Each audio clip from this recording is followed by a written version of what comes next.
शुभ संध्या बच्चों। आप सभी कैसे हैं?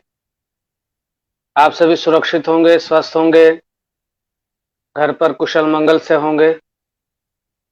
तो बच्चों, आज हम लोग अब ऑनलाइन क्लास शुरू करते हैं। मैं चंद्रशेखर प्रसाद साहू, प्रधानाध्यापक, कन्या मध्य विद्यालय कुटुंबा, आप सभी का स्वागत करता हूं। बच्चों, आज हम लोग 7वीं कक्षा के हिंदी पाठ्य पुस्तक की एक बहुत ही रोचक कहानी पढ़ेंगे। यह कहानी बहुत रुचिकर है, बहुत मनोरंजक है और सीख देने वाली। यह कहानी राजा से जुड़ी हुई कहानी है, राज दरबार की कहानी है।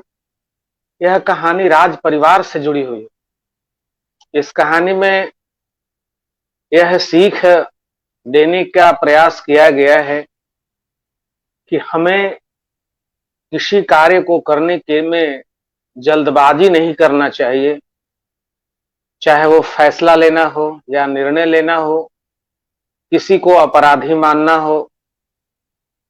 हमें किसी को जल्दबाजी में अपराधी नहीं स्वीकार कर लेना चाहिए, बल्कि उस पर जो अपराध है, वह अपराध वह व्यक्ति किया है या नहीं किया है, या करने की क्या परिस्थिति रही है, किस कारण से वह अपराध किया है।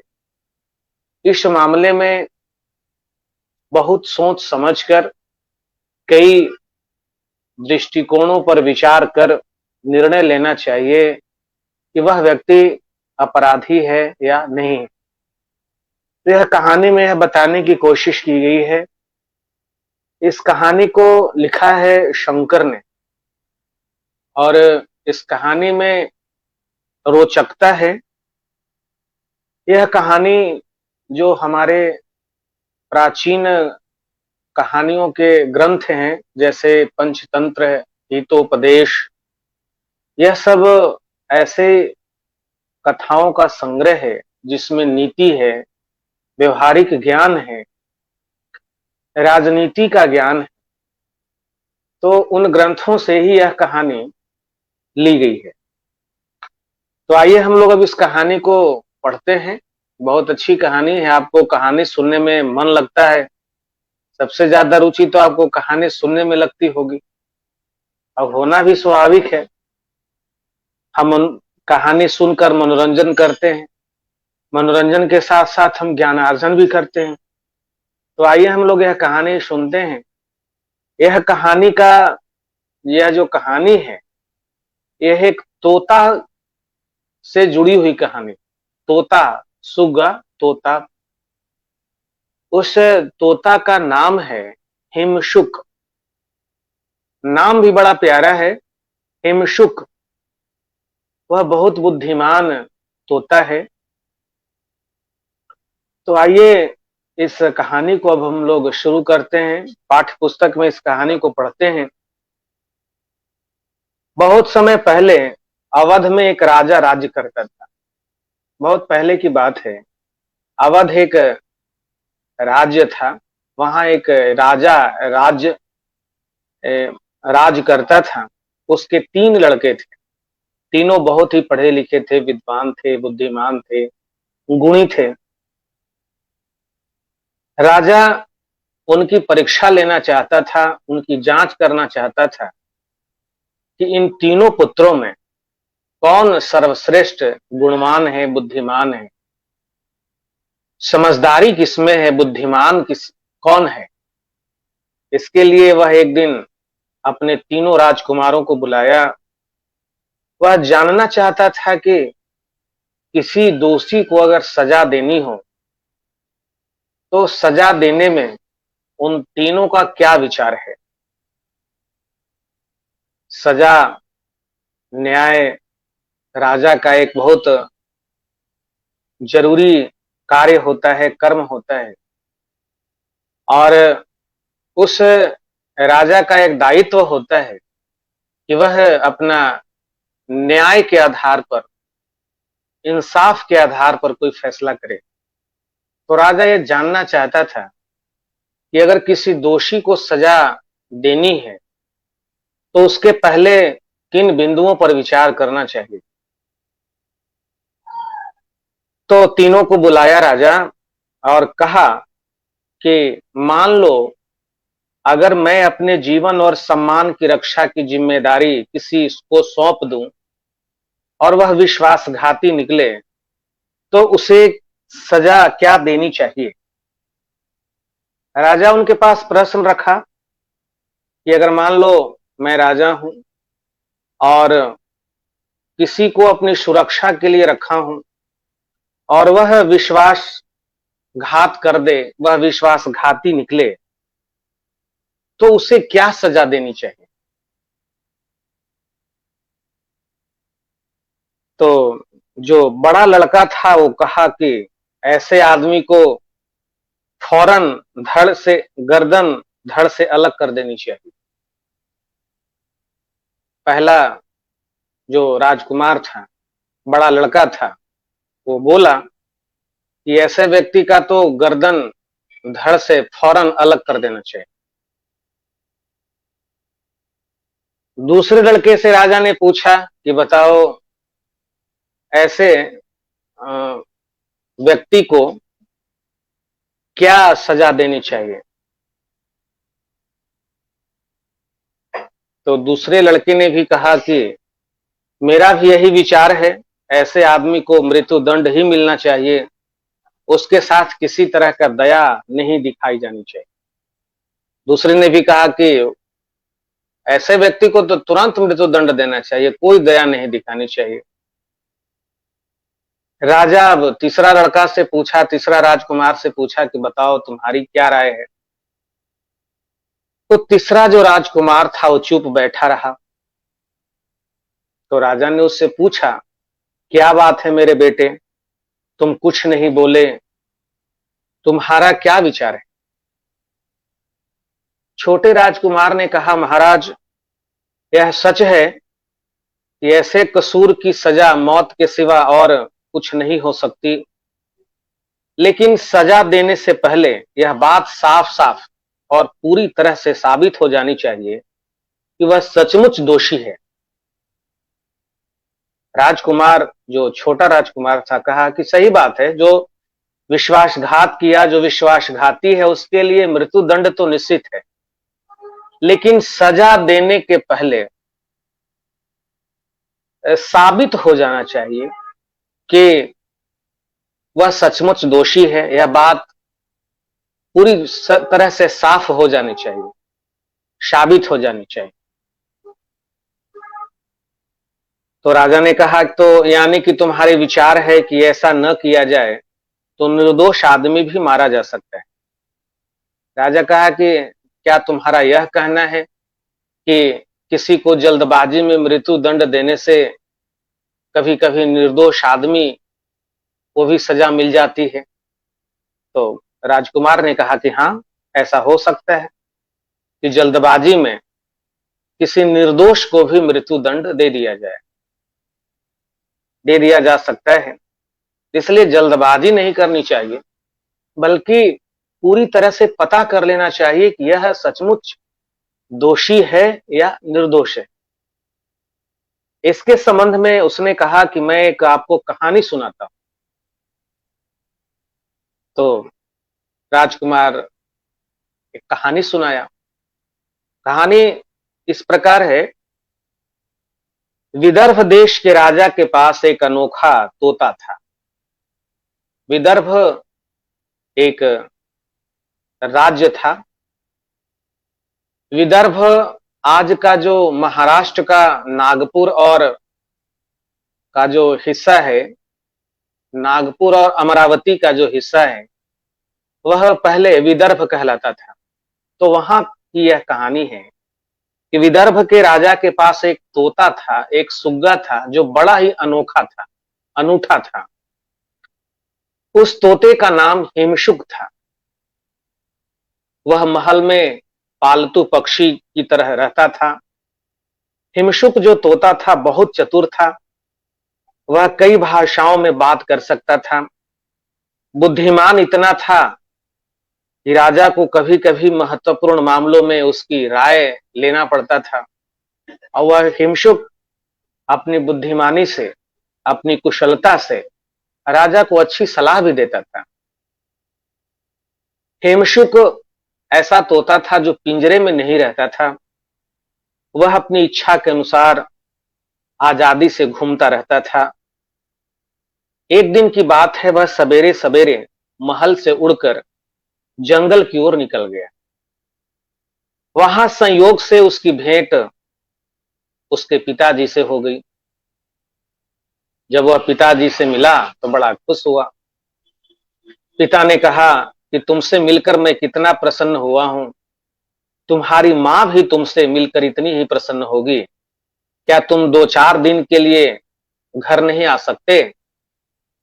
हिमशुक तोता को उसके पिता ने कहा कि मैं तो खुश हूं, तुम्हारी मां भी खुश होगी। क्या तुम 2-4 दिन के लिए घर नहीं चल सकते? हिमशुक ने कहा कि घर आने की तो मुझे भी बड़ी इच्छा थी, मगर इसके लिए मुझे राजा से अनुमति लेनी पड़ेगी। हिमशुक कहा कि मैं राजा के अधीन हूं, राजा की आज्ञा के बिना मैं मां से मिलने नहीं जा सकता, राजा से अनुमति लेनी होगी।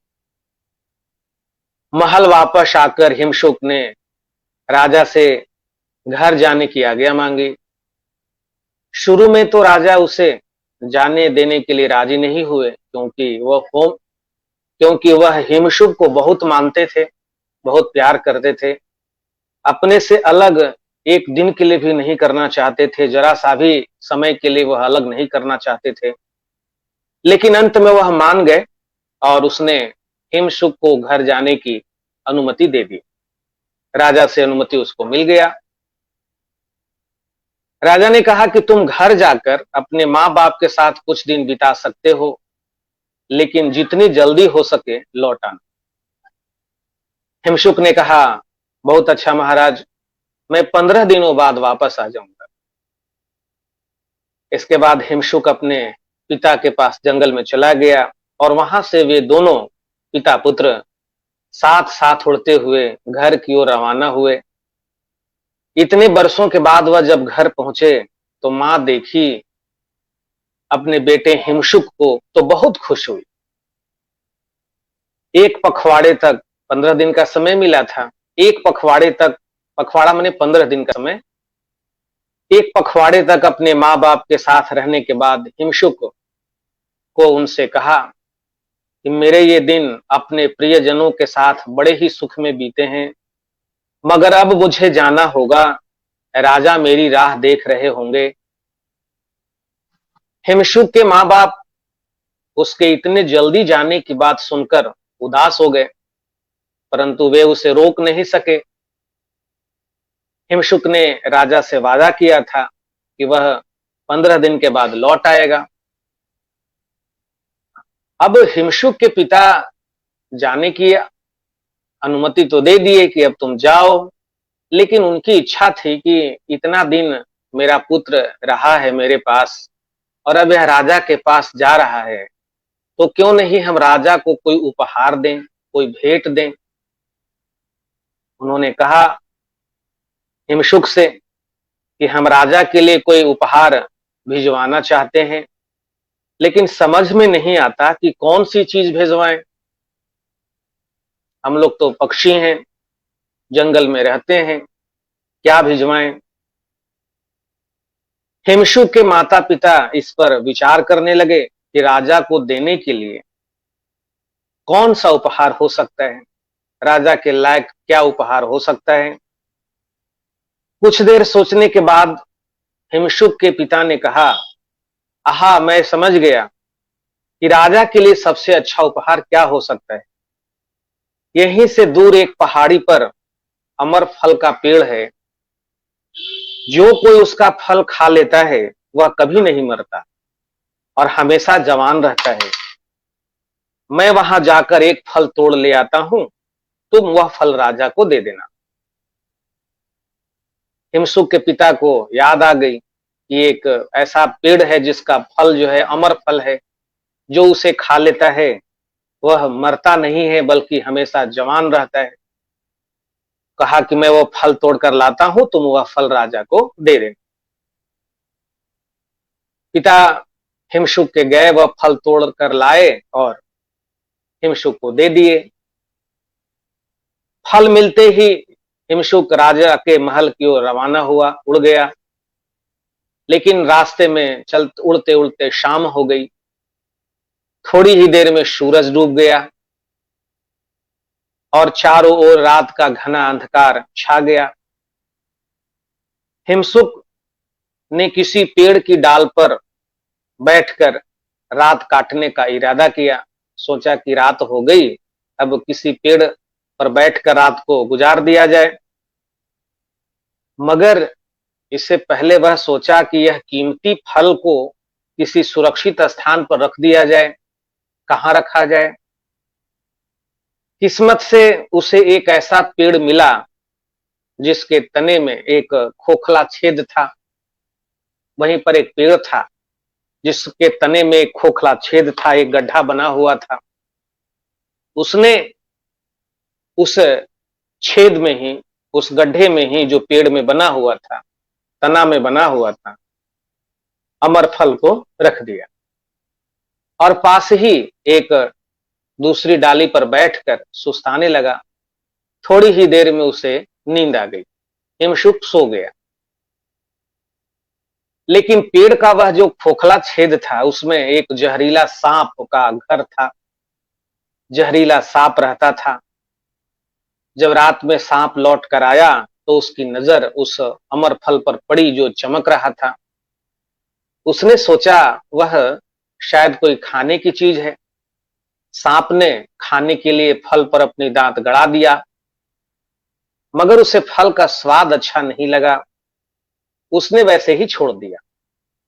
लेकिन जिस समय सांप फल पर अपने दांत गड़ाए, उस समय उसके दांतों से जो कुछ जहर था वह निकल गया और फल में लग गया। उससे फल जो था वो जहरीला हो गया। क्योंकि सांप दांत से काटा था और सांप के दांत में ही जहर होता है। वह जैसे ही सांप को अपने दांत से काटा, उस फल में जहर दांत से चला गया और अब वह फल जहरीला हो गया।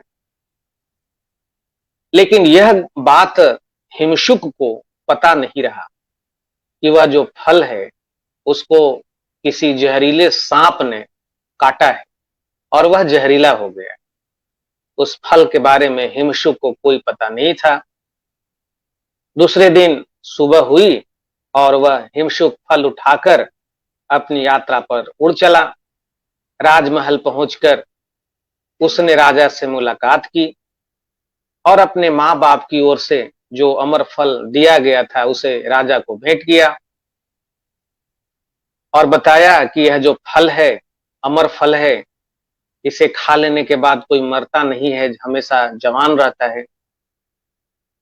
उस जादुई फल को पाकर राजा बहुत खुश हुआ और खाने के पहले एक दरबार करने का निश्चय किया कि राज दरबार आयोजित किया जाए और उसी में सबके सामने मैं फल खाऊंगा।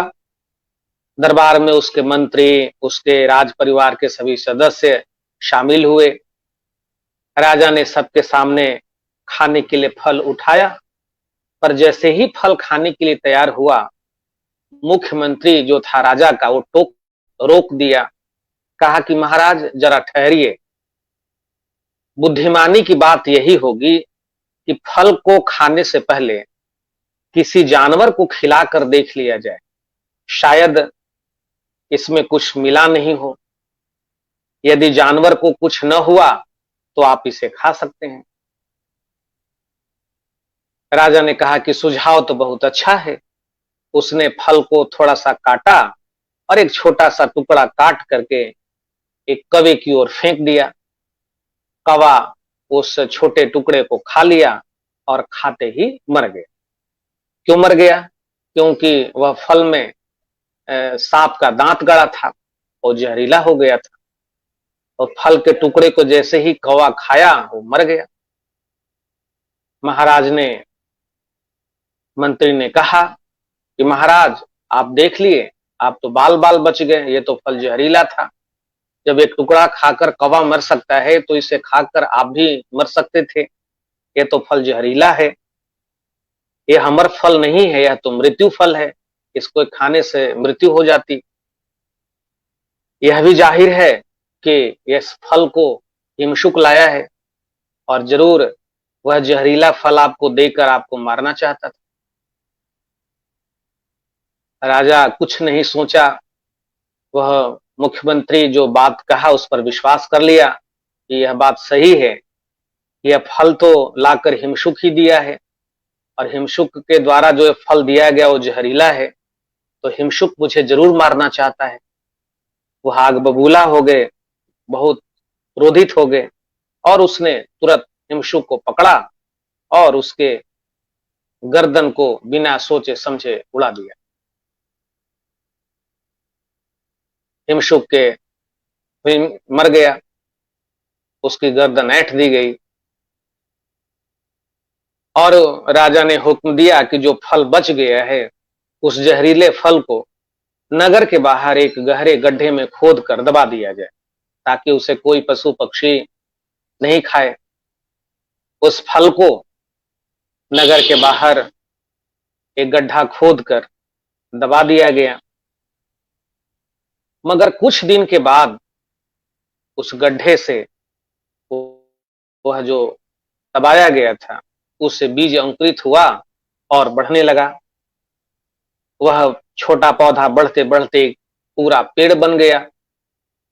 कुछ समय बाद उस पेड़ में बड़े ही सुंदर और चमकीले सुनहरे फल लग गए। जब राजा ने उस विचित्र पेड़ को देखा, सुना, तो कहा कि अरे ये फल तो जहरीले होंगे, ये तो मौत के फल हैं, अमर फल नहीं है, इसे कोई मत खाना। राजा ने हुक्म दिया कि उस पेड़ के चारों ओर एक घेरा बना दिया जाए और हर समय पेड़ की रखवाली के लिए रखवाली किया जाए ताकि कोई भी उस जहरीले फल को न खा सके, क्योंकि वह एक मृत्यु फल है। मृत्यु फल की खबर से सारे शहर में इसके बारे में जानकारी फैल गई। जनता को, जो प्रजा थी, वह उस पेड़ के पास जाने से भी डरती थी कि ऐसा नहीं कि कोई फल खा ले, छू दे तो उसकी मौत हो जाए, क्योंकि वो जहर का फल है। उन्हीं दिनों उस शहर में एक बूढ़ा और एक बुढ़िया रहते थे। वे बहुत गरीब थे, उनका कोई मददगार भी नहीं था। वे किसी तरह दूसरों की मेहरबानी पर अपना गुजारा कर रहे थे। बुढ़ापे के मारे वे इतने कमजोर और असहाय हो गए थे, उनका शरीर कमजोर हो गया था, दुर्बल हो गए थे कि भीख मांगने की भी उनमें हिम्मत नहीं थी, भीख मांगने के लिए भी चलने की शक्ति नहीं थी। अक्सर फाके करते रहने से, फाके मतलब भूखा, अक्सर भूखे रहने से उन्हें ऐसा महसूस होने लगा कि अब जीना बेकार है। वे दोनों सोचे कि ऐसी जिंदगी से अच्छा है कि मर जाए, कहीं मर जाना अच्छा है। मरने के लिए सबसे अच्छा उपाय उन्होंने सोचा कि वह जो पेड़ है जिसके फल जहरीले हैं उसको खा लिया जाए। एक रात को जो बूढ़ा था वो चुपके से उस घेरा में, बाड़े में प्रवेश किया और पहरेदार की नजर से बचकर उस बाड़े के अंदर आ गया। उसने उस पेड़ से 2 फल तोड़े और उसे लेकर सीधा घर की ओर आया। घर पहुंचकर उसने भी फल खाया और बुढ़िया को भी एक फल दिया। एक फल खुद खाया, एक फल बुढ़िया को खिलाया। इसके बाद वे सोच लिए कि अब तो ये जहरीला फल है तो खाने से हम लोग मर ही जाएंगे, तो मरने की आशा से वो अपने अपने बिस्तर पर लेट गए। लेकिन दूसरे दिन सवेरे जब वो आंख उनकी खुली तो देखे कि वो तो जिंदा है, और जिंदा ही नहीं है, ताज्जुब की बात यह थी कि दोनों जवान हो गए थे। उनकी पहले जैसी चुस्ती और ताकत लौट आई थी। राजा को जब यह खबर मिली कि एक बूढ़ा बूढ़ी फल खाए थे और वो जवान हो गए, फल खाने के बाद मरे नहीं, जिंदा ही रहे और जवान हो गए, अब वो दोनों को देखने के लिए गया तो सचमुच देखा कि दोनों जो बूढ़ा बूढ़ी थे पहले, वो अब जवान हो गए हैं। अब जाकर उसको समझ में आया यह जो फल था वह सचमुच अमर फल था। तभी तो जब उस अमर फल को जमीन में दबाया गया तो उससे जो पेड़ निकला, पेड़ में फल आया और वो फल अब अमर फल है। वह समझा कि नहीं, हिमशुक जो फल लाया था वह अमर फल था। तभी तो उस फल को जब जमीन में दाबा गया तो उसे जो पेड़ बना उसमें जो फल लगे वह अमर फल। उसे अपनी जल्दीबाजी पर बहुत अफसोस हुआ। राजा बहुत शोक करने लगा कि उसने जल्दबाजी में आकर के एक बेकसूर तोते की जान ले ली, और वह तोता जो बहुत ही बुद्धिमान था और राजा को अमर फल दिया था, राजा को इतना मानता था कि वह चाहता था कि हमारा राजा अमर हो जाए, और ऐसे कृतज्ञ तोते को जल्दबाजी में आकर बिना सोचे समझे राजा ने उसे मार दिया था। इस पर बहुत उसे अफसोस होने लगा।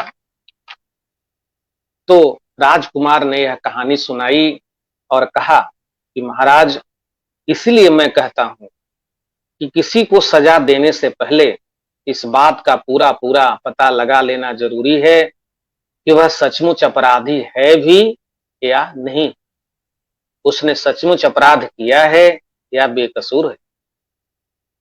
राजा जब तीसरे राजकुमार की बात सुनी तो बहुत प्रसन्न हुआ और उसके बुद्धिमानी की, उसकी सूझबूझ की प्रशंसा की और उसे अपना युवराज बना दिया, यानी कि अपना उत्तराधिकारी घोषित कर दिया। तो इस तरह से बच्चों यह कहानी थी। आपने इस कहानी में देखा कि राजा एक ऐसे तोते की जान ले ली जो तोता बुद्धिमान था, चतुर था, कई भाषाओं के जानकार था, और राजा को अमर बनाने के लिए फल दिया। लेकिन राजा वास्तविकता को नहीं समझ सके, कारण को नहीं समझ सके कि फल आखिर जहरीला हुआ तो क्यों हुआ, और उस जहरीला फल को होने में हिमशुक का कोई भूमिका है या नहीं है, हिमशुक दोषी है या नहीं है, हिमशुक ने जानबूझकर उस फल को जहरीला बनाया या अनजाने बना। तो आपने तो ये देखा कि फल में जो सांप ने दांत गड़ाया उसके बारे में हिमशुक को कोई जानकारी नहीं। तो राजा ने जल्दबाजी में यह कदम उठाया और तोते की जान ले ली। तो इस कहानी से हम यही सीखते हैं कि हमें किसी को दोषी, अपराधी, गलत जल्दबाजी में नहीं मान लेना चाहिए, बल्कि उसके पीछे पूरी जांच, पूरी पड़ताल करनी चाहिए कि सचमुच वह व्यक्ति अपराधी है या नहीं, वह दोषी है भी या नहीं, या वह कौन सी परिस्थिति हुई, वह कौन सी एक स्थिति आई जिसके कारण उसे अपराध करना पड़ा या वो अपराधी बना। तो हमें परिस्थितियों पर भी विचार करना चाहिए। हमें जल्दबाजी में बिना सोचे बिना विचारे कोई काम नहीं करना चाहिए। बिना सोचे बिना विचारे जल्दबाजी में कोई काम करने से कभी कभी हमको बड़ा नुकसान उठाना पड़ता है, बड़ी हानि उठानी पड़ती है, और उस तब हमें पछताने के सिवा, अफसोस करने के सिवा कुछ नहीं बच जाता है। तो बच्चों, यह कहानी हमें सीख देती है कि हमें बिना सोचे, बिना समझे, बिना विचार किए हमें कोई जल्दबाजी में किसी को गलत, किसी को दोषी, किसी को अपराधी नहीं मानना चाहिए, बल्कि सम्यक विचार करना चाहिए, पूरी तरह से जांच पड़ताल कर लेनी चाहिए कि वह व्यक्ति दोषी है, अपराधी है या निर्दोष है, या वह सही है।